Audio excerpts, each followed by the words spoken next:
আসসালামু আলাইকুম। আশা করি আপনারা সবাই ভালো আছেন। আল্লাহর রহমতে আমিও খুব ভালো আছি। আমি আপনাদের সাথে আজকে একটা বিষয়ে কথা বলার জন্য আসলাম।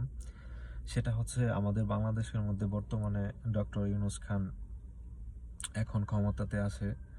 তো উনার বিষয়ে আমি ২-৪ টা কথা বলি। সেটা হচ্ছে আমি ব্যক্তিগতভাবে এখন চাচ্ছি যে উনাকে আর কয়েকটা সময় দেওয়ার জন্য। যতগুলা বাংলাদেশের রাজনৈতিক দল আছে আমার মনে হয় সবাই মিলে বসে ওনাকে একটা সময় দেওয়া দরকার।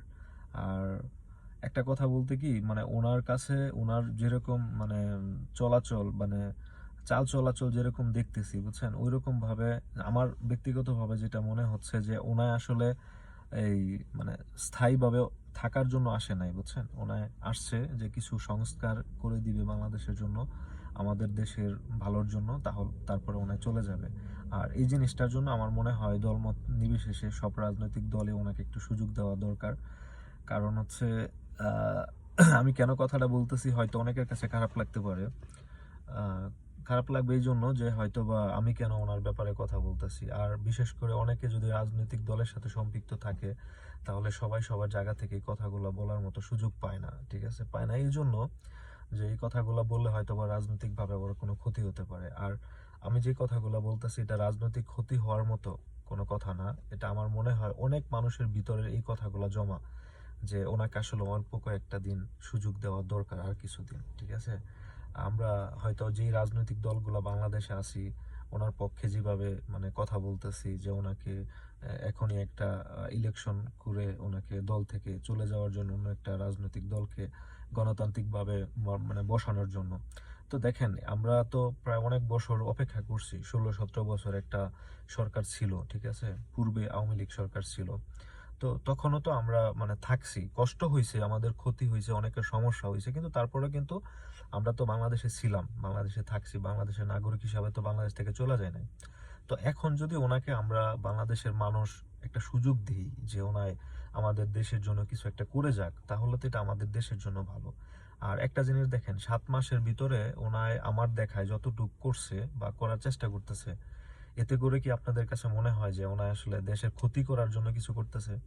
আমার কাছে মনে হয় না, ব্যক্তিগতভাবে আমার কাছে মনে হয় না যে ওনায় ক্ষতি করার মতো কোনো কিছু করতেছে। বরঞ্চ যেগুলা করতেছে সেটা আমাদের দেশের জন্য ভালো, মানে দেশের ভালো হবে এরকম কিছু করার চেষ্টা করতেছে। আপনি দেখেন আমাদের বাংলাদেশের মানুষ এখন বর্তমানে বেশিরভাগই কিন্তু আপনার দেশের বাইরেই থাকে, মানে প্রবাসে থাকে। এই প্রবাসীদের জন্য দেখেন ইউরোপিয়ান যে এম্বাসি গুলো আছে এটা বাংলাদেশের মধ্যে এখন আপনার বিভিন্ন অফিস কিন্তু বৈশা গেছে, বিভিন্ন দেশের এম্বাসি বাংলাদেশের মধ্যে এখন আছে। তো আগে একটু হয়রানি হইতে হইতো, মনে করো একটু না অনেকটা, মানে ইন্ডিয়াতে যাওয়া লাগতো, আপনার ভিসা প্রসেসিং করতে হইতো, ওইখানে যায় আপনার হোটেল আপনার ভাড়া নিতে হইতো, তারপর ওইখানে থাকা লাগতো, ওইখানে ডেট অনুযায়ী আপনাকে যা সিরিয়ালে দাঁড়াইতে হইতো। আর এখন এটা একদম ইজি, ঠিক আছে, আমাদের বাংলাদেশে এই জিনিসটা হচ্ছে।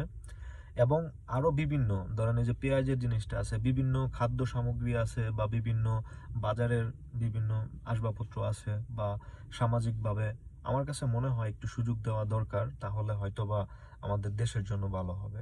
অনেকেই হয়তো বলতে পারেন যে রাজনৈতিক দল হয়ে আপনি কেন আরেকটা মানে বিষয় নিয়ে কথা বলতেছেন। তো আমি ব্যক্তিগতভাবে ভাই আমি বিএনপি দলকে সাপোর্ট করি, বিএনপি দলের সাথে আছি আলহামদুলিল্লাহ।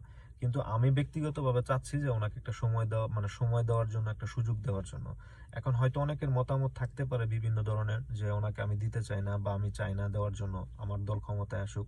কিন্তু আমার কাছে ব্যক্তিগতভাবে মনে হচ্ছে যে ওনাকে একটু সময় দিলে আমাদের দেশের জন্য অনেক উপকার হবে। আপনারা যারা শিক্ষিত আছেন বা যারা একটু মোটামুটি ধরনের সোশ্যাল মিডিয়া একটু গাড়াগাড়ি করেন বা ইউটিউব ফেসবুক গুলা দেখেন বা আপনারা নিউজ দেখেন, তারা এই 7 মাসের মধ্যে ওনায় কি কি করছে এটা নিয়ে আপনারা একটু ঘাটেন, তাহলে হয়তো বা ওনার ব্যাপারে অনেক কিছু জানতে পারবেন, অনেক কিছু বুঝতে পারবেন। বেশি কিছু বললাম না, সবাই ভালো থাকবেন। ভুল ত্রুটি হয়ে থাকলে ক্ষমা করে দিবেন, ঠিক আছে। সালামু আলাইকুম।